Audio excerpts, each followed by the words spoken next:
So imagine that you're at the mall and you have $100 to spend by the end of the day. Your money is a finite amount, meaning you only have so much of it before you run out. So every store that you walk by is going to be vying and salivating at the thought of your money. So whether it's by trying to lure you in with big sales, free samples, or flashy displays, each store knows that the longer that you spend in their store, the more likely you are to spend your hard-earned money there.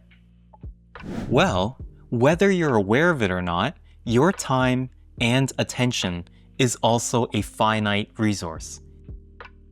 In a single day, you only have so much time split between school, work, friends, your hobbies, or anything else that you might have lined up.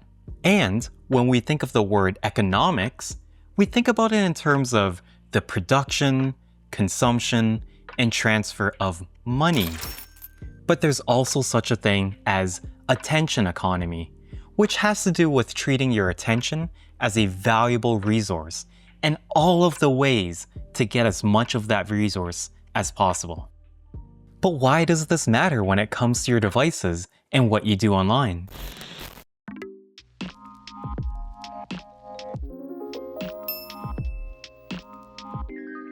Hi, I'm Amy. I'm a social media analyst, and I can definitely answer that question for you.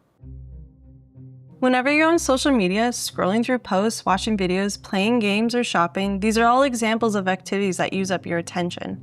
All companies and websites are vying for as much of your attention as possible, because at the core of their business, that's how they make their money.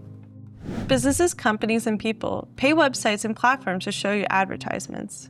The more time and attention that you give them by clicking, watching, interacting, the more advertisements that they will show you and the more data that they can collect. Websites and social media platforms are engineered to be as addictive and engaging as possible. In order to do so, they'll create content that is designed to keep you hooked. Whether that's in a form of videos, articles, or featured like games or tools, their goal is to usually keep you looking at their screen for as long as possible. That's why some articles on websites are broken up into tens of different pages that you have to click through instead of being on one page. Or why some videos that you watch are broken up into multiple parts with cliffhanger endings.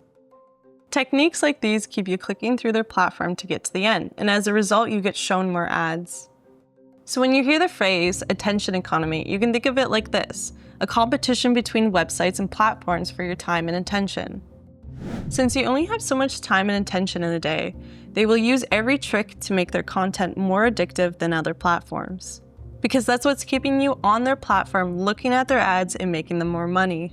It is important to be aware of this because it can sometimes lead you to spending too much time online or being influenced by what you see.